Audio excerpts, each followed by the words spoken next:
ওকে। আপনাদের আমন্ত্রণ আমার আহ, আমাদের আরেকটা ক্লাসে। এবং আজকে আমরা যে ক্লাসটা করছি সেই ক্লাসটা হচ্ছে আপনার আইন আদালত সংক্রান্ত যে প্রতিবেদন তৈরি প্রক্রিয়া তার দ্বিতীয় ক্লাস। আমরা আগের ক্লাসটাই সশরীরে করেছি। হয়তো আমরা আবারও আহ, এই সপ্তাহে আরো 2 দিন ক্লাস আছে আমাদের, তখন হয়তো আবার সশরীরে ক্লাস করে এই কোর্সটা বা এই টপিকটা আমরা পরিপূর্ণভাবে শেষ করতে পারবো। ওকে। তো আমি আমি আপনারা আপনারা আমি গতকাল রাতে আপনাদেরকে আমি একটা একটা লিখা দিয়েছি। আপনারা জানেন হয়তো যে আমি বিভিন্ন জায়গায় সাংবাদিকতার নানা বিষয় নিয়ে একটু লেখালেখি করি।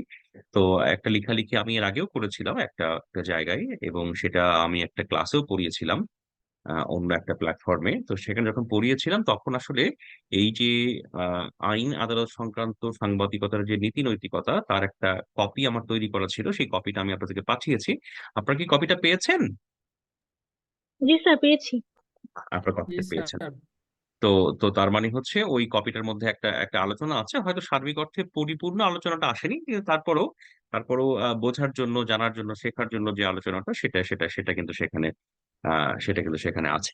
তো আমি গতকালই আপনাকে বলেছিলাম যে আমরা এই আলোচনাটা মূলত আসলে 2টা থেকে 3টা প্রেক্ষাপটে করব। প্রথম প্রেক্ষাপটে হচ্ছে যে একজন রিপোর্টার আসলে আইন আদালত সংক্রান্ত রিপোর্ট করার জন্য কিভাবে প্রস্তুতি নিবে, সেটা একটা বিষয়। 2 নম্বর ছিল হচ্ছে আপনার, আমি বলেছিলাম যে আইন আদালত সঙ্গে রিপোর্টিং করার যে নীতি নৈতিকতার বিষয়টি সেটা আমরা পড়বো। আর আরেকটা মনে হচ্ছে যে কিভাবে রিপোর্ট করতে হয় না, কি বলেছিলাম ক্লাসে? কারো কাছে নোটটা আছে? আমরা এই টপিকটা এই 3টা ভাগে পড়বো, গতকাল ক্লাসে আলোচনা করেছিলাম। কারো কাছে আছে নোটটা? কেউ নোট জি করেছিলেন স্যার, ক্লাসে? আছে। কি কি বলেন তো, জি আরেকবার একটু স্যার। বলেন তো, আমার সাথে মিলে কিনা আমি একটু মিলিয়ে নিই। জি স্যার, আমরা লাস্ট দিলাম যে সংবিধান সম্পর্কে স্পষ্ট ধারণা থাকা, মানে আপনি আইন আদালত সংক্রান্ত সাংবাদিকতা একজন প্রতিবেদক কিভাবে নীতিকে প্রস্তুত করবেন, এটার একটা পয়েন্ট পড়িয়েছিলেন স্যার আচ্ছা, লাস্ট। সেটা ছিল হচ্ছে যে সংবিধান সম্পর্কে ধারণা থাকা, তাই তো? জি স্যার, জি স্যার। ওকে। আচ্ছা, এটা তো একটা দিক। যাই হোক, আমি আমি যেটা জানতে চাচ্ছিলাম সেটা আপনি বলতে পারেননি, সেটা হচ্ছে যে আসলে আমরা 3টা লাইনে পড়বো। যাই হোক, আমরা তাহলে এটাই শেষ করি। আপনি তো নীতি নৈতিকতা কপিটা পেয়ে গেছেন, আমরা নীতি নৈতিকতার কথা এর মধ্যে এই আলোচনার মধ্যেও পড়বো। তো আমরা যেটা পড়ছি, যেটা ক্লাসে আমরা আলোচনা করেছি, যে আমরা একজন প্রতিবেদক কিভাবে প্রস্তুতি নিবেন আইন আদালত সংক্রান্ত রিপোর্ট করার ক্ষেত্রে, সেটা সেটা নিয়ে আমরা আলোচনা করছি। সেই আলোচনাটাই আমরা এগিয়ে রাখি। সেই আলোচনায় ঢোকার আগে আমি আপনাদেরকে ছোট্ট 2টো নিউজ দেখাই। আমরা জানি যেহেতু নিউজ নিয়েই আমাদের কাজ।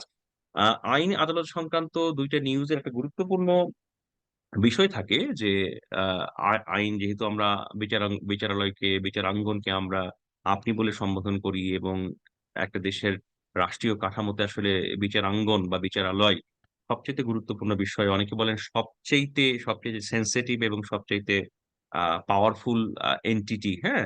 তো সেই সংক্রান্ত নিউজ করতে যে আমাদেরকে নানাভাবে আপনার সতর্ক থাকতে হয়, এবং এই সতর্ক থাকার প্রেক্ষাপটে অনেক সময় রিপোর্টাররা ভুল করে, এবং রিপোর্টাররা ভুল করে কিন্তু রিপোর্টারকে তারা শাস্তিও দিতে পারে না আদালত, যাকে আমরা বলি হচ্ছে আদালত আদালত অবমাননা। হ্যাঁ, যাকে আমরা বলি আদালত অবমাননা। এবং আহ, আমরা অনেক সময় নিউজ দেখি যে কন্টেম্প্ট অফ কোর্ট হয়। হ্যাঁ, মানে আদালত অবমাননার মামলাও হয়, কাজও সেটার বিচারও হয়।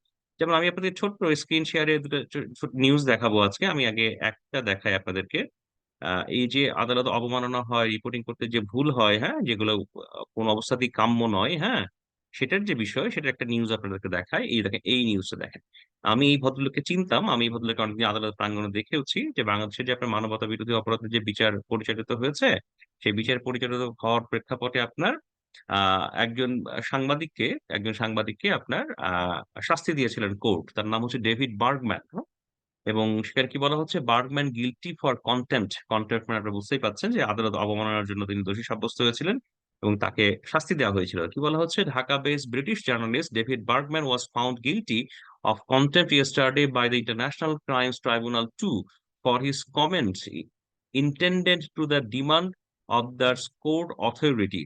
The tribunal sentenced him to imprisonment till raising of the court and fined him 5,000 under Section 11(4) of International Crime Tribunals Act 1973. এটা দেখেন, যদি রিপোর্টার ভুল করে, আদালতের এখতিয়ার নিয়ে ভুলভাবে প্রশ্ন তোলে, তখন কিন্তু আসলে তাকে শাস্তি দেয়া যায়। তার একটা উদাহরণ হচ্ছে এখানে। মানে তিনিও সাজার সম্মুখীন হতে পারেন। আর সেকেন্ড আরেকটা নিউজ একটু আমি আপনাদেরকে দেখাতে চাই। আ সেটা হচ্ছে এই নিউজটা আপনারা কয়েকদিন আগেই দেখেছেন। এটা ওটা বিচারালয় সম্পর্কে একটা বড় নিউজ। সেখানে কি বলা হচ্ছে? প্রশ্নপত্র ফাঁস, ঢাবির ৮৭ শিক্ষার্থী সহ সব আসামি খালাস। রায়ে যা বলছে আদালত। আপনারা জানেন ঢাকা বিশ্ববিদ্যালয়ের ভর্তি পরীক্ষার প্রশ্নপত্র ফাঁস নিয়ে একটা বড় আন্দোলন সৃষ্টি হয়েছিল। অনেকেই গ্রেফতার হয়েছিলেন। অনেকেই আপনার আদালতে নেওয়া হয়েছিল। বিচারের প্রক্রিয়ায় নিয়ে আসা হয়েছিল। কিন্তু আসলে শেষ পর্যন্ত দেখা গেল যে তারা আসলে কেউই আসলে কেউই আসলে শাস্তি পাননি, শাস্তি দেয়া যায়নি। তার মানে হচ্ছে হয়তো যথাযথ আইনি প্রক্রিয়ায় তাদেরকে দোষী সাব্যস্ত করা যায়নি। আমি জানি না এটা কেন হয়নি। তবে আমি ব্যক্তিগতভাবে মনে করি যে আসলে হয়তো এই মামলায় দোষী কিছু ব্যক্তির শাস্তি অবশ্যই হওয়া প্রয়োজন ছিল। ওকে, আমরা আরো একটা খুব গুরুত্বপূর্ণ মামলার কথা জানি। সেটা হচ্ছে আপনার বুয়েটে একটা শিক্ষার্থীকে পিটিয়ে হত্যা করা হয়েছিল। সেই মামলাতেও চলছে। সেই মামলায় আপনার অনেক ফাঁসি দেওয়া হয়েছে। আবার সে মামলা উচ্চ আদালতে কাজ চলছে, হ্যাঁ? এ ধরনের নানা ধরনের প্রসিডিংস চলছে। ওকে, তাহলে আমরা যদি আমাদের এই প্রক্রিয়ায় আসি, যে প্রক্রিয়া আমরা বলছি যে আমরা কিভাবে আপনার একজন রিপোর্টার প্রস্তুতি নিবে, তার মধ্যে আমি ১ম এই যে কথাটা বলেছি যে সংবিধান সম্পর্কে জ্ঞান রাখা। আমি যদি বলি নাম্বার ২ নাম্বারে যদি আসি, আপনার যদি খাতায় লেখার সুযোগ থাকে, ২ নাম্বার প্রেক্ষাপটে আমরা লিখব হচ্ছে আ আদালত, আদালত সম্পর্কে ভালো ধারণা থাকা। যেমন দেখেন বাংলাদেশের নানা ধরনের আদালত আছে। কি, কি আদালত? আমরা ১ম এ বলি যে সিএমএম কোর্ট, যাকে আমরা বলি নিম্ন আদালত। তারপর কি আছে? জজ কোর্ট। তারপরে কি আছে? উত্তর হচ্ছে আপনার সুপ্রিম কোর্ট। সুপ্রিম কোর্টের আবার ২ টা ভাগ। একটা হচ্ছে আপনার আপিলের ডিভিশন, একটা হচ্ছে আপনার হাইকোর্ট ডিভিশন। ঠিক আছে? সুপ্রিম কোর্টের আবার ২ টা ভাগ। আবার কি আছে? আবার ধরেন বিভিন্ন ধরনের ট্রাইব্যুনাল আছে। মানবতা বিরোধী অপরাধের ট্রাইব্যুনাল তো আছেই। ঠিক আছে? তারপরে আপনার ট্রাইব্যুনাল আছে কোথায়? বিভিন্ন ধরনের আপনার সাইবার ক্রাইম নিয়ে ট্রাইব্যুনাল আছে। নারী ও শিশু নির্যাতন দমন বিষয়ক আপনার ট্রাইব্যুনাল আছে। আবার আপনার ট্রাইব্যুনাল আছে যে বিভিন্ন প্রশাসনিক ট্রাইব্যুনাল আছে। যেমন ধরেন যদি কোন সরকারি কর্মকর্তা যদি অন্যায়ের শিকার হন, তাদের আবেদন শোনার জন্য আলাদা একটা ট্রাইব্যুনাল আছে। আবার যদি ধরেন অর্থ সংক্রান্ত বিষয়গুলো ফয়সালা করার জন্য আলাদা ট্রাইব্যুনাল আছে। তো দেখা যাচ্ছে যে নানাবিধ আদালত আমাদের সমাজে আছে। হয়তো স্বচ্ছতা, জবাবদিহিতা এবং অপরাধীকে শাস্তি দেওয়ার জন্য। কিন্তু এই সকল সম্পর্কে আসলে হয়তো আমাদের খুব একটা ধারণা আমরা নেই, আমাদের সামনে নেই। আমরা শুধুমাত্র বেশি কি চিনি যে ক্রাইম সংক্রান্ত বেশি নিউজ হয় যেহেতু হচ্ছে সিএমএম কোর্টে আমরা সিএমএম কোর্টকে বেশি জানি। আর বড় ক্ষেত্রে আমরা কি জানি? বড় ক্ষেত্রে আমরা জানি হচ্ছে আ আপনার সুপ্রিম কোর্টের কথা জানি। তো এই জানার বাইরেও কিন্তু নানা ধরনের যে আপনার আ আইনগতভাবে বিচার করার আ কোনো কিছু সম্পর্কে মানুষ সংক্ষুব্ধ হলে বিচার পাওয়ার এবং কেউ অপরাধ করলে সেই অপরাধের শাস্তি নিশ্চিত করার জন্য বিভিন্ন ধরনের ট্রাইব্যুনাল আছে। সেই ট্রাইব্যুনাল সম্পর্কে আপনাদের কিন্তু একটু আ জানাশোনা থাকা প্রয়োজন। আপনারা কেউ কি কখনো ধরেন এই সিএমএম কোর্ট বা সুপ্রিম কোর্টের বাইরে এরকম বিশেষ কোনো আদালতের কথা আপনারা শুনেছেন? শুনে কখনো অবাক হয়েছেন? এমন কি কারো কোনো কেস আছে? কেউ কি জানেন? যে স্যার এইটা কি আদালত? হ্যাঁ? এরকম কেউ কি কিছু জানেন? বা কারো কখনো নজরে এসেছে? আমি আপনাদের প্রশ্ন করছি। কেউ একটু আনসার করতে পারেন? স্যার, সেনাবাহিনীদের কোর্ট মার্শাল হলে যে মানে বিচারটা হয় ওইখানে ওইটা কি ধরনের আদালত? আচ্ছা, এইটা হচ্ছে সেনাবাহিনীর মধ্যে যে কোর্ট মার্শালটা হয়, এটা তো বুঝতে পারছেন কোর্ট আছে, কোর্ট মানে হচ্ছে এখানে আদালত আছে, হ্যাঁ? কোর্ট মার্শাল আসলে যখন পৃথিবীতে আপনার সেনাবাহিনী সেনাবাহিনী যখন আপনার গঠিত হয়েছে, আপনারা জানেন পৃথিবীতে প্রত্যেকটা দেশের জন্য সেনাবাহিনী অত্যন্ত গুরুত্বপূর্ণ একটা এন্টিটি। অর্থাৎ সেই হাজার বছর আগে থেকেও ধরেন কোন একটা রাজা, কোন একটা গোত্র প্রধান তাদের কিন্তু সেনাবাহিনী ছিল। তার মানে সেনাবাহিনী হচ্ছে একটা আধুনিক রাষ্ট্রের হচ্ছে অন্যতম গুরুত্বপূর্ণ একটা এন্টিটি, গুরুত্বপূর্ণ একটা জায়গা, গুরুত্বপূর্ণ একটা কাঠামো। তো এই যে কাঠামো তার মধ্যে নিশ্চয়ই অনেক অপরাধ সংঘটিত হয়। ঠিক আছে? অপরাধ সংঘটিত হয় এবং সেই প্রেক্ষাপটে দেখা যায় কি তারাও আসলে বিচার করেন। তাদেরও একটা নির্দিষ্ট আপনার বিচারিক প্রক্রিয়া আছে। যাকে আমরা বলি ওই আদালতটাকে বা ওই বিচার প্রক্রিয়াকে আমরা বলি যে কোর্ট মার্শাল।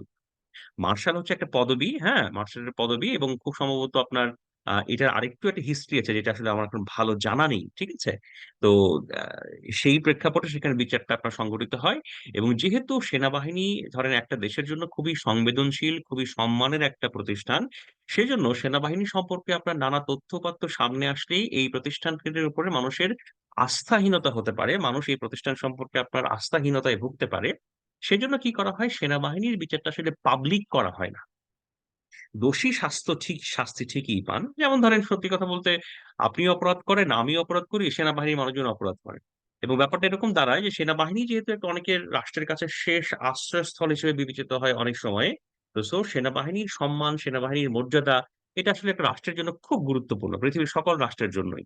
সেজন্য সেনাবাহিনীর মধ্যে সংঘটিত অপরাধ, সেই অপরাধগুলোর বিচারটা হয় হচ্ছে আপনার সেনাবাহিনীর অভ্যন্তরীণ, তাদের নিজস্ব বিচার ব্যবস্থার মাধ্যমে, যাকে আমরা বলছি হচ্ছে কোর্ট মার্শাল।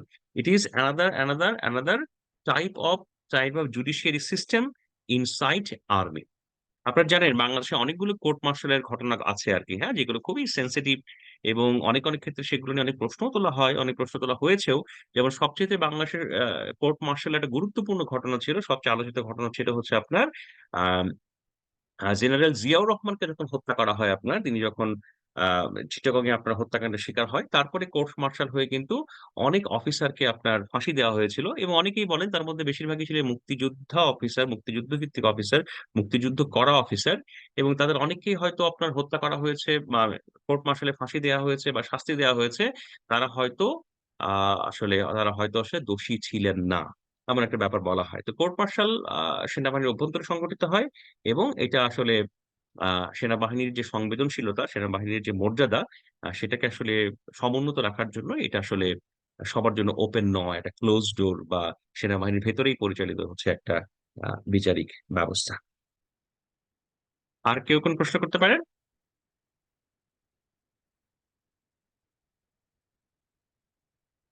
স্যার, ইউনিয়ন পরিষদেও যে বিচারিক কার্যক্রমটা হয় সেটাকেও তো মানে এখানে বলে যে এটা গ্রাম আদালত। হুম। হ্যাঁ, এটাও এক ধরনের আদালত। সেটাকেও আপনার আসলে গ্রাম আদালতে মনে হয় খুব সম্ভবত শাস্তি দেওয়ার প্রভিশন নাই, সেখানে হয়তো আপনার বিরোধ নিষ্পত্তির আপনার ক্ষমতা আছে। ধরেন কোন আদালত কতটুকু কি করতে পারে, সেটা কিন্তু আবার সংবিধান দ্বারা আপনার সংবিধিবদ্ধ, বা সংবিধান দ্বারা নির্ধারিত। আপনি গ্রাম গ্রাম আদালত বা গ্রাম আদালতে আপনার যেগুলো হয়, আমার ধারণা সেখানে বেশিরভাগই আপনার সেখানে বিরোধ নিষ্পন্ন হয় এবং সালিশ হয়। আমি যতদূর জানি, আমি ভুলও হতে পারি, আমাকে আরেকবার ক্রস চেক করতে জি হবে। স্যার। হ্যাঁ, আমি যতদূর জানি এখানে সালিশ হয়। হ্যাঁ, যেমন ধরেন গ্রামে একটা ছোট্ট বিষয় নিয়ে দ্বন্দ্ব হয়েছে, এখন সেই বিষয়টা যখন আপনি আদালতে নিয়ে যান, আদালত বললো যে আরে এই ছোট্ট বিষয়টা আপনি সমাধান করতে পারলেন না, এইটা আদালতে নিয়ে আসছেন, আদালতের সময় নষ্ট করছেন, এটা তো এখানে নিতে দরকার ছিল না। তো তখন এই ধরনের বিরোধ নিষ্পন্ন করার জন্য আপনার গ্রাম্য আদালতকে আপনার পাওয়ার দেওয়া হয়েছে, গ্রাম আদালত তৈরি করা হয়েছে। তারা আসলে মূলত সালিশ করেন, ঠিক আছে? তারা হয়তো শাস্তি দিতে পারেন না, তারা আসলে সালিশ করে হচ্ছে বিরোধ নিষ্পত্তি করেন, আমি যতদূর জানি। হ্যাঁ, এর বাইরে আর কেউ কোন প্রশ্ন করতে পারেন আমাকে?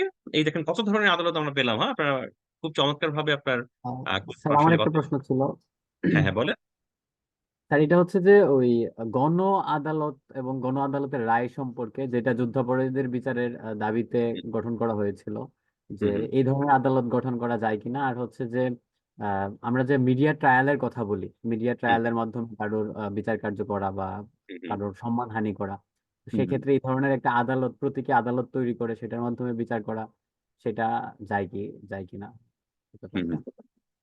ওকে, আপনি আপনি যে প্রশ্ন করেছেন খুবই সংবেদনশীল প্রশ্ন বাংলাদেশের রাষ্ট্র ব্যবস্থার জন্য আর কি। হ্যাঁ, এটা দেখেন, আমরা আমরা সবাই জানি যে 1971 জামাতে ইসলামী একটা রাজনৈতিক দল, তারা আসলে ভীষণভাবে মুক্তিযুদ্ধের বিরুদ্ধে অবস্থান নিয়ে তারা ভূমিকা পালন করেছে। তারা সক্রিয়ভাবে তাদের যে আপনার ছাত্র উইং আলবদর, সে আলবদর যুক্ত হয়ে বাংলাদেশের বুদ্ধিজীবীদের হত্যা করেছে, এবং পরিপূর্ণভাবে বাংলাদেশের রাষ্ট্রের যে চেতনা, সেই রাষ্ট্রের চেতনার বিরুদ্ধে অবস্থান নিয়ে তারা আপনার তাদের যে হত্যার, নির্যাতন, নানা ধরনের আপনার অপকর্ম করেছে।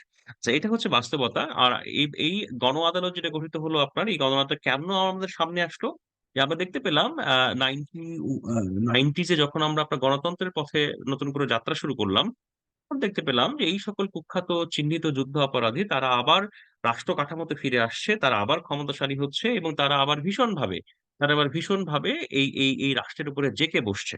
তো যখন এই প্রেক্ষাপটে ঘটলো, এই প্রেক্ষাপটের সামনে চলে আসলো, তখন আপনারা জানেন যে বাংলাদেশে একটি মহিয়সী রমণী, যাকে আমরা শহীদ জননী বলি, শহীদ জননী জাহানারা ইমাম, তার নেতৃত্বে ঘাতক-দ্বারা নির্মূল কমিটির একটা প্ল্যাটফর্মের মাধ্যমে একটা গণ আদালত গঠিত হয়েছিল।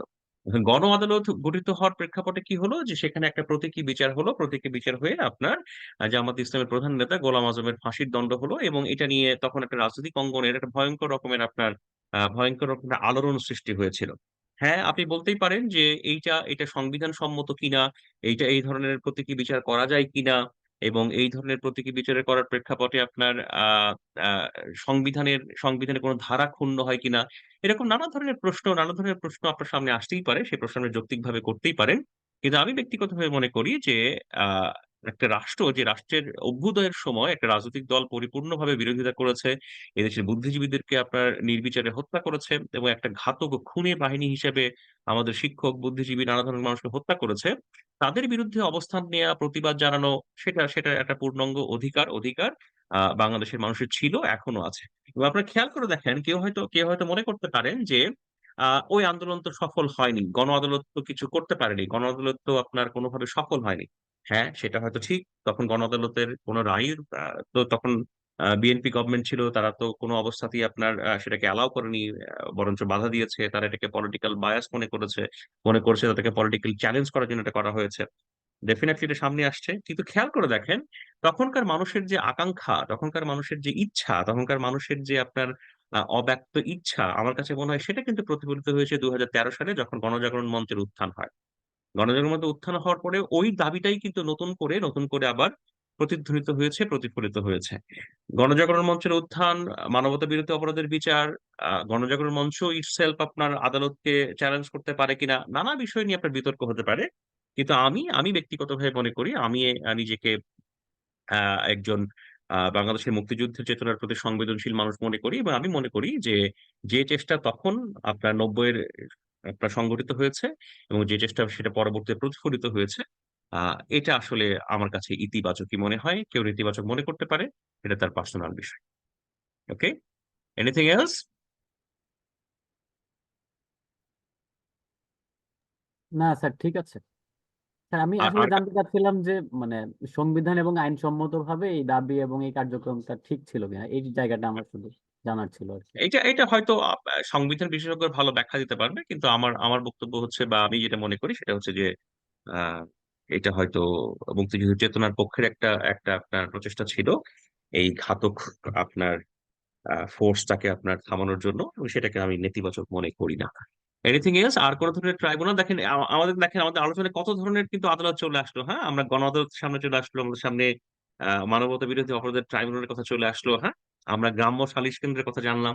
তার মানে কি, নানা ধরনের কিন্তু ট্রাইব্যুনাল আছে, এবং যেগুলো নির্দিষ্ট পরিমাণের ধারা, নির্দিষ্ট বিষয়ের ধারা নিয়ে কিন্তু, যেগুলো কিন্তু আপনার পরিচালিত হয়, নির্দিষ্ট ধারা নিয়ে পরিচালিত হয়, তাই না? সো সো এটা কিন্তু আমাদের ধারা বা ক্লজ অনুযায়ী সে সকল আপনার আদালত কিন্তু পরিচালিত হয়। এবং আপনারা খুবই চমৎকার ভাবে আপনার মার্শাল লর কথা বললেন। দেখবেন মার্শাল ল নিয়েও কিন্তু নানা ধরনের আপনার ব্যাপার আছে। আবার দেখেন, অনেক সময় কিন্তু আমরা মার্শাল লর বিষয়গুলো, অর্থাৎ আপনার সেনা অভ্যন্তরে আপনার সংগঠিত বিচার, কিন্তু অনেক আবার আমাদের যে সিভিল যে আদালত সিস্টেম, সেখানে কিন্তু অনেক সময় চ্যালেঞ্জ হয়। বুঝতে পেরেছেন? যেমন খেয়াল করে দেখেন, ওই যে আপনার ব্যাপার ছিল জিয়াউর রহমানের সময়, আপনার যতগুলো আপনার মার্শাল ল হয়েছে, অনেকে যে আপনার হত্যাকাণ্ডের শিকার হয়েছেন, হ্যাঁ, সেগুলোর কিন্তু অনেক ধারা, অনেক কিছু আপনার পরবর্তী সিভিল কোর্টে চ্যালেঞ্জ হয়েছে, যেটা হাইকোর্টের নজরে এসেছে। আপনারা জানেন যে কর্নেল তাহেরকে যে আপনার যে বিচারিক প্রক্রিয়ায় আপনার ফাঁসি দেওয়া হয়েছিল, সেটারও কিন্তু অনেক ধরনের ব্যাপার ছিল। সেই ব্যাপারগুলো নিয়ে কিন্তু পরবর্তীতে আদালতে অনেক বিষয় ঘটেছে। আপনি বলতে পারেন হয়তো যে এখন পার্টিজান হয়েছে, আগে অন্যরকম প্রভাবমুক্ত হয়েছে, করতে পারে, কিন্তু এই বিষয়গুলো কিন্তু অনেক সময় আমাদের সামনে আসে। আর কারো কোনো প্রশ্ন আদালতের আপনার ইয়ে নিয়ে? এবং আরেকটা বিষয়, এই দেখেন আপনারা অনেক কিছু বললেন। হ্যাঁ, আরেকটা এক্স্যাক্টলি মনে হয় আদালত, যেটা হচ্ছে অর্থ আদালত। হ্যাঁ, আপনি একটা অনলাইনে সার্চ করেন তো, অর্থ আদালত। হ্যাঁ, এটা মনে হয় ওই যে আপনার ব্যাংকিং সেক্টরে যে আপনার নানা ধরনের যে আপনার বিরোধ হয়, সেগুলো নিষ্পত্তি করার জন্য মনে হয় একটা বিশেষ ধরনের কোর্ট আছে। এটা মনে হয় আপনার অর্থ আদালত বলে। আমি একটু দেখে বের করে আপনাদেরকে বলার চেষ্টা করবো আর কি। হ্যাঁ, এনিথিং এলস? তাহলে আমরা এই পয়েন্টে কি পেলাম? এই পয়েন্টে কি পেলাম? যেটা পেলাম হচ্ছে যে আমরা একজন রিপোর্টার আসলে একটু সূক্ষ্মভাবে বা একটু মনোযোগ দিয়ে কি করবে, যে এই যে বিচারালয় বিচারাঙ্গনের যে বিভিন্ন ধরনের কোর্ট, বিভিন্ন ধরনের আদালত, হ্যাঁ, সেই সম্পর্কে তিনি আসলে জানার চেষ্টা করবেন বা চেষ্টায় থাকবেন। তাহলে আমরা দুটো পয়েন্ট পেলাম। 3 নম্বর পয়েন্ট কি হতে পারে বলেন তো? আমরা প্রথমটা পেলাম কি, জানবে হচ্ছে আপনার সংবিধান সম্পর্কে, সেকেন্ড হচ্ছে আদালত সম্পর্কে। এইবার 3 নম্বর পয়েন্টে আসেন। 3 নম্বর পয়েন্টে হচ্ছে একজন রিপোর্টার, আইন আদালত সংক্রান্ত রিপোর্টার আইন সম্পর্কে আইন সম্পর্কে পরিষ্কার ধারণা রাখবেন। একটু পয়েন্টে লিখতে পারেন, আপনার খাতায় পয়েন্টে লিখতে পারেন। আমরা গত ক্লাসে আলোচনা করেছিলাম যে এই ক্লাসে আলোচনার প্রেক্ষাপটে আমরা জানি বিস্তারিত ভাবেই, সেটা হচ্ছে এরকম যে একজন রিপোর্টার তিনি যখন কোনো রিপোর্ট করবেন, তার কাছে আইন নিয়ে, আপনারা জানেন যে রাষ্ট্রকে শৃঙ্খলাবদ্ধ করার জন্য, অপরাধ কমানোর জন্য এবং মানুষের অধিকার নিশ্চিত করার জন্য রাষ্ট্র বিভিন্ন সময় বিভিন্ন ধরনের আইন করে। সেই আইন আবার অনেক সময় জনবিরোধী হলে আইন বিলোপও হয়। আপনারা জানেন একসময় আইসিটি অ্যাক্ট ছিল, হ্যাঁ, তারপরে আপনার সেই অ্যাক্ট বিলোপ হয়ে ডিজিটাল সিকিউরিটি অ্যাক্ট এসেছে।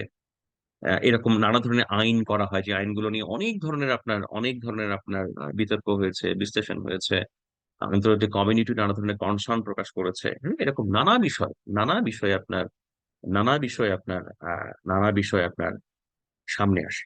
তো এই যে বিষয়গুলো, হ্যাঁ, এই যে বিষয়গুলো সামনে আসে, এই যে বিষয়গুলো আমাদের সামনে চলে আসে, তখন তখন সেই সম্পর্কে একটু আগ্রহ থাকা, সেই সম্পর্কে একটু আপনার পড়াশোনা করা, হ্যাঁ, এটা কিন্তু খুবই খুবই যৌক্তিক একটা বিষয়। যেমন দেখেন, আমি আপনাদেরকে বললাম যে বাংলাদেশের রাজনৈতিক ব্যবস্থায় আহ একটা খুবই আলোড়ন সৃষ্টিকারী ঘটনা প্রবাহ হচ্ছে মানবতা বিরোধী অপরাধের বিচার কাজ সম্পন্ন করা এবং দণ্ডপ্রাপ্তদের ফাঁসি কার্যকর করা।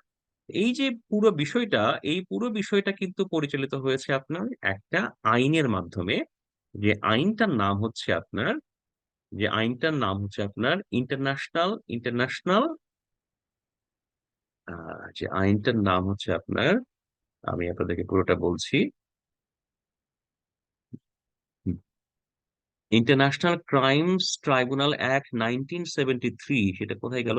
এই যে দেখেন, এই আইনটার নাম হচ্ছে কি, the tribunal sentence him to imprisonment till raising the court and find him 5,000 টাকা under the section 11 clause 4 of International Crimes Tribunal Act 1973। এই লটা যেটা আপনার আওয়ামী লীগ সরকার যখন 2008 সালে আপনার নির্বাচনে জয়ী হয়ে ক্ষমতায় আসে, তারা তখন কি করেছে? এই লটার অ্যামেন্ডমেন্ট করে আপনার আহ, এই বিচার প্রক্রিয়াকে সামনে এগিয়ে নিচ্ছে। বুঝতে পেরেছেন? 1973 অ্যাক্ট। তার মানে হচ্ছে এই অ্যাক্ট যখন করা হয়েছিল 73-তে, যেটা আপনার সেটা আবার 2009-এ যখন আপনার আবার নতুন করে আপনার অ্যামেন্ডমেন্ট হয়েছে, এই প্রক্রিয়াটা তো আপনার জানা প্রয়োজন। এই আইনটা কেন করা হয়েছে, এই আইনটার লক্ষ্য কি, এই আইনটার উদ্দেশ্য কি, এই আইনটা কার্যকর হওয়ার পরে কি কি অপরাধকে আমলে নেওয়ার পরে কিভাবে আপনার দোষীদের শাস্তি নিশ্চিত করা হবে, দোষীদের সর্বোচ্চ শাস্তি কি হবে, শাস্তি হলে সেটাকে কে আপিল করতে পারবে, কে আপিল করতে পারবে না। যেমন ধরেন এই যে গণজাগরণ মঞ্চের যে উত্থান ঘটেছিল, আপনারা জানেন গণজাগরণ মঞ্চের উত্থান ঘটেছিল একটা আইনের ক্লজ নিয়ে। জাস্ট একটা ক্লজ, কি ক্লজ ছিল, কি ধারা ছিল, যে বলা হয়েছিল যে মানবতা বিরোধী অপরাধের যে ট্রাইব্যুনাল, সেই ট্রাইব্যুনালে যখন আপনার বিচার মানে যখন আপনার রায় প্রকাশিত হবে, যখন আপনার রায় দিবে, অর্থাৎ ট্রাইব্যুনাল যখন রায় দিবে, সেই ট্রাইব্যুনালের রায়ের বিরুদ্ধে যারা আপনার রাষ্ট্রপক্ষ, তারা আপিল করতে পারবে না। আপিল করতে পারবে হচ্ছে আসামি পক্ষ। অথবা হয়তো এরকম ছিল যে আপিল করলেও সাজা বাড়বে না, ঠিক আছে, বরং সাজা কমতে পারে, এমন একটা প্রভিশন ছিল। তার মানে হচ্ছে যে কাদের মোল্লায় যখন আপনার যাবজ্জীবন দণ্ডপ্রাপ্ত ছিল, তারপরে সেটাতে আপিল করে যাবজ্জীবন দণ্ডটাকে আপনার আপিলের ডিভিশনে যে বাড়ানোর কোনো প্রভিশন ছিল না, হয়তো কমানোর প্রভিশন ছিল।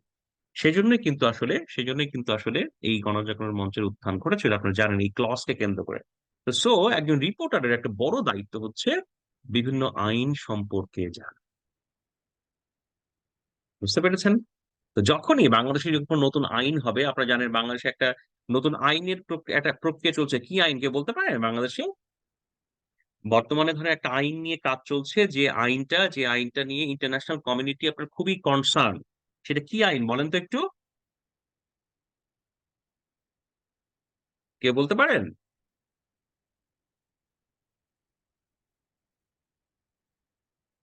হুম? স্যার, জাতীয় গণমাধ্যম নীতিমালা। না, নীতিমালা তো আইন না, নীতিমালা হচ্ছে আইনের অংশ। স্যার, ডিজিটাল নিরাপত্তা আইন। ডিজিটাল নিরাপত্তা আইন তো আপনার ডিজিটাল নিরাপত্তা কার্যকর, তাই না? স্যার এটা মনে হয় ডাটা প্রোটেকশন আইন। Yes, yes, data data security act, হ্যাঁ, ডাটা সুরক্ষা আইন, হ্যাঁ। এটা নিয়ে খুবই আপনার সমালোচনা চলছে, বুঝছেন? এটা নিয়ে খুবই সমালোচনা চলছে। বলা হচ্ছে যে এই যে ধরেন আপনি আপনি যে ফেসবুক ব্যবহার করেন, হ্যাঁ, আপনি যে নিজে ফেসবুক ব্যবহার করেন, এই ফেসবুকের ব্যবহার, এই ফেসবুকের ব্যবহার করা আপনার যে তথ্যপত্র, এই যে আপনি যে ছবি, হ্যাঁ, এই যে আপনি যে ছবি ছবি আপ করেন, তথ্য দেন, হ্যাঁ, এগুলো এগুলো কোথায় সংরক্ষিত হয় বলেন তো? এগুলো কোথায় সংরক্ষিত হয়?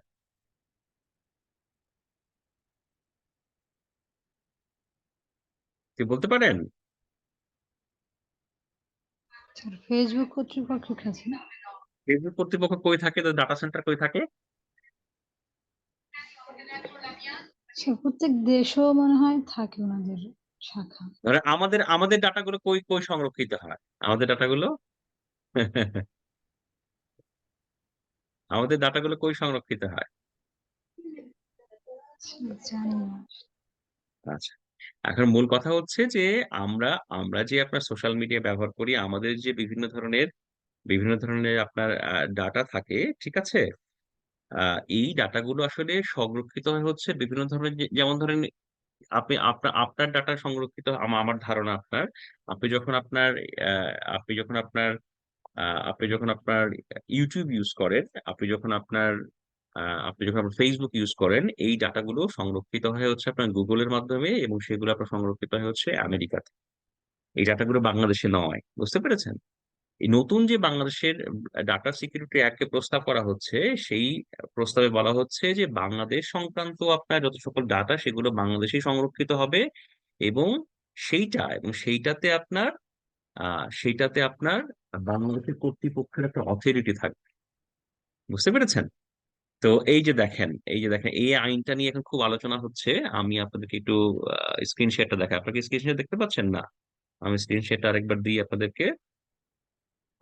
স্ক্রিন শেয়ারটা কোথায়? স্ক্রিন শেয়ারটা আমি দিলাম।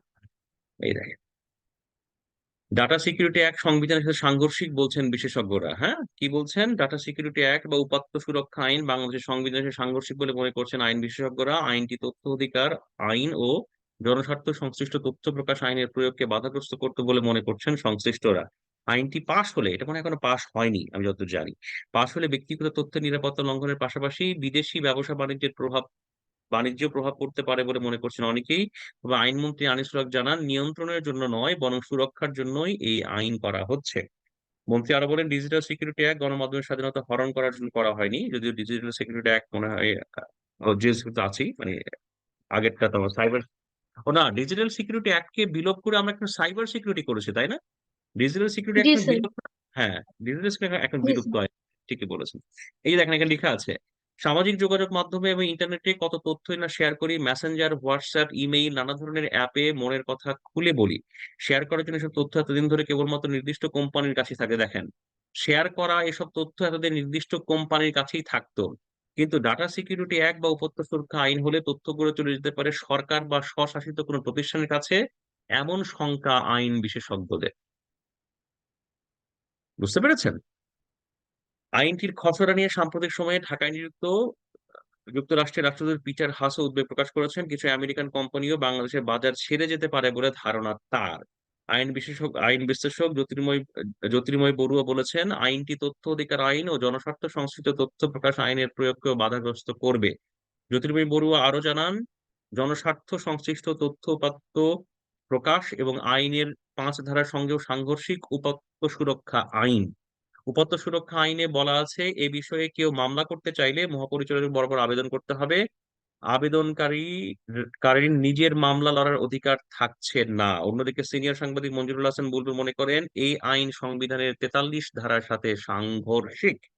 বিশ্বের 137টি দেশে ব্যক্তিগত তথ্য সুরক্ষা বা তথ্যের গোপনীয়তা সম্পর্কে দেশীয় আইন রয়েছে, তবে বাংলাদেশের বাস্তবতায় আইনটি বাস্তবায়নের ক্ষেত্রে কিছু কিছু অসুবিধা হবে বলে ধারণা করছেন বিশেষজ্ঞরা।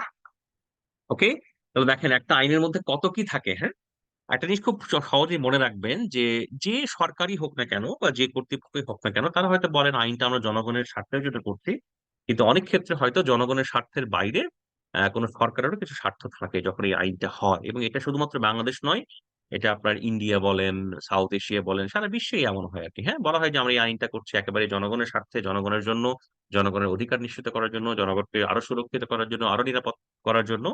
কিন্তু আইনের কিন্তু আবার এক ধরনের রাজনীতি থাকে। হ্যাঁ, সেটা হয়তো আপনারা বুঝবেন। আমরা আমরা এই আইনটা নিয়ে পড়বো। হ্যাঁ, আমরা গণমাধ্যমের শিক্ষার্থী হিসেবে আমরা, যেহেতু ডাটা সুরক্ষা আইন একটা গুরুত্বপূর্ণ আইন এবং এই আইনটা সাংবাদিকতার ক্ষেত্রেও অনেক অনেক প্রাসঙ্গিক। তো এই আইনটা নিয়ে আমরা আমরা পড়বো, দরকার হলে আমাদের অ্যাসাইনমেন্টও করব।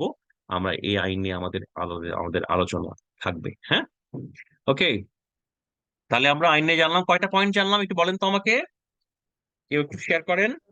স্যার 3টা।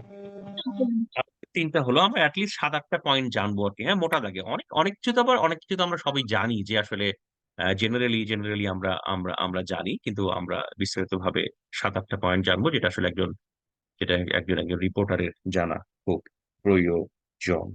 ওকে, আমি আসলে আজকের ক্লাসটা একটু বড় করতে চাই না। আপনাদের সাথে কি কালকে আমার ক্লাস আছে? কালকে ঐশ্বর্য আছে, নিয়ামতুল্লাহ, নিয়ামতুল্লাহ, আপনারা কি আছেন অনলাইনে? আপনাদের সিআর কে ঐশ্বর্য ছাড়া আর কেউ আছে? আপনার রুটিনটা একটু দেখেন তো স্যার কালকে। স্যার আছি স্যার। কালকে আমাদের ক্লাস কয়টায় ঐশ্বর্য? স্যার একটু দেখছি আমি। আচ্ছা, হাতের কাছে নেই তাই তো?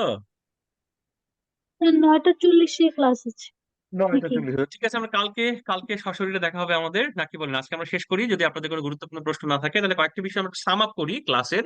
তো সাম আপ করে ক্লাসের আমরা দুটো জিনিস স্পষ্ট করে জানলাম যে আমরা এই বইটা থেকে পড়ছি, এই বইটার আমরা আমরা ইয়েটাও জানলাম। আমরা হাতে পেয়েছি হচ্ছে নীতিমালার জিনিসগুলো হাতে পেয়েছি। আমরা আলোচনা কন্টিনিউ রেখেছি কি বিষয়ে? আমরা আলোচনা কন্টিনিউ রেখেছি হচ্ছে যে আমরা আমরা একজন রিপোর্টার যখন আইন আদালত সংক্রান্ত কাভার করবেন, তখন আপনার কোন কোন বিষয় খেয়াল করবেন। তবে একটা বিষয় আপনাদের আরেকটা জিনিস মনে রেখে দিই আপনাদের, যে অনেক ক্ষেত্রে আইন আদালত সংক্রান্ত রিপোর্টারের কাজ আপনার ক্রাইম রিপোর্টারের সাথে কাজের ক্ষেত্রে অনেক ক্ষেত্রে মিলে যায়। বুঝতে পেরেছেন? যেমন ধরুন আপনারা জানেন যে ক্রাইম রিপোর্টার যখন কাজ করেন, তখন তার যে নীতিমালা আছে, তখন একটা বড় ব্যাপার আছে যে তিনি আপনার অভিযুক্তের সাথে বা অভিযুক্ত অপরাধীর সাথে কিভাবে আচরণ করবেন। তো এখানেও আপনার আইন আদালতের ক্ষেত্রেও তাই। তবে আইন আদালতের ক্ষেত্রে রিপোর্ট করার ক্ষেত্রে আমার একটা খুব গুরুত্বপূর্ণ জিনিস মনে হয়, সেটা হচ্ছে ওই যে অনেকে বলেন রিপোর্টারকে একটু আসলে একটু চালাক চতুর সংবেদনশীল হতে হয়, রিপোর্টারকে নানা দিক দেখতে হয়। হ্যাঁ, তো আইন আদালত সংক্রান্ত রিপোর্টিং করার ক্ষেত্রেও এরকম অনেক ব্যাপার আছে এবং অনেক অনেক গল্প আছে। আমি যখন আপনার ইন্টারন্যাশনাল ক্রাইম ট্রাইব্যুনালস কাভার করেছি, সেগুলো হয়তো আমি আপনাদের সাথে আস্তে আস্তে শেয়ার করবো। ঠিক আছে, কালকে কালকে আমরা আবার অফলাইনে ইনশাল্লাহ ক্লাসে দেখা হবে। ঠিক আছে, আপনাদের কোনো প্রশ্ন, কোনো জিজ্ঞাসা, কোনো পরামর্শ যদি থেকে থাকে? স্যার আপনি আপনারা যে সব ডকুমেন্টটা দিয়েছিলেন, তো এখানে একটা রায়ের অংশ চুরি কিংবা ফাঁস এর এর একটা ঘটনা আছে, এটা যদি স্যার আপনি একটু বলতেন তাহলে বুঝতে একটু সুবিধা হতো। আমি একটু মানে বুঝতে সমস্যা হয়েছে আমার, এটা একটু ঘটনাটা কি ছিল। এটা এটা এই ঘটনা যখন ঘটেছে, তখন আমি এটিএন বাংলায় কাজ করি, তখন এটা আমার সামনেই ঘটেছে। হ্যাঁ, এটা আমি আপনাদের সাথে আলাপ করবো আগামীকাল ক্লাস। ঠিক আছে। ঠিক আছে স্যার। হুম। আর আর কারো কোনো প্রশ্ন, কোনো জিজ্ঞাসা?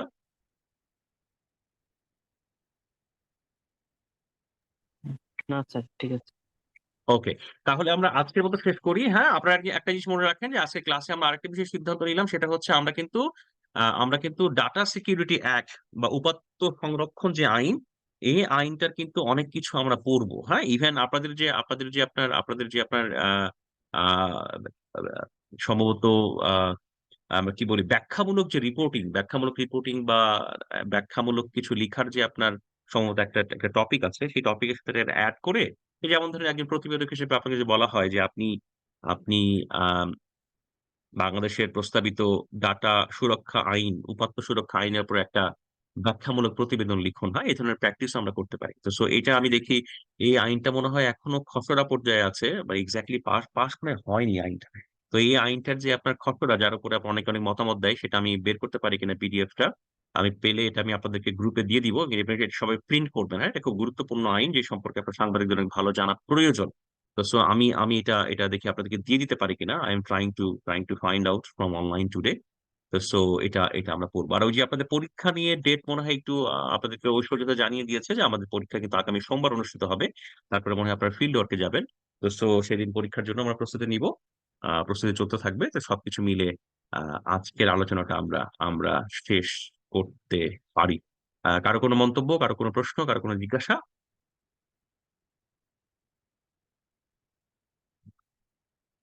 ওকে, তাহলে আমরা শেষ করি। হ্যাঁ, সবাইকে সবাইকে অসংখ্য অসংখ্য ধন্যবাদ। এটা কি সি অ্যাপস আর কি এটা আলাই জানি। হ্যাঁ, তো সো অসংখ্য ধন্যবাদ আপনাদেরকে ক্লাসে যুক্ত হওয়ার জন্য। আপনারা 38 জন ক্লাসে এসেছেন, আপনাদের স্টুডেন্ট মনে হয় 60 জনের মতো। আমি এটা চেষ্টা করব এই ক্লাসটা অনলাইনে আপ করে দেওয়ার জন্য, যাতে আপনারা যারা ক্লাস করতে পারেননি, বা কেউ যদি মনে করেন পরবর্তী সময় আপনি ক্লাসটা আবার শুনতে চান, তারা যাতে শুনতে পারেন সেই ব্যবস্থা আমি আমি করে দেওয়ার চেষ্টা করব। অনেক ধন্যবাদ সবাইকে, সবার প্রতি কৃতজ্ঞতা। ইনশাল্লাহ আগামীকাল আপনাদের সাথে আমার ক্লাসে দেখা হবে। আল্লাহ হাফেজ। আল্লাহ হাফিজ। হ্যাঁ হ্যাঁ, সবাই খুব ভালো থাকবেন। আল্লাহ হাফেজ, আপনাদের দিনটা ভালো কাটুক। আল্লাহ হাফেজ।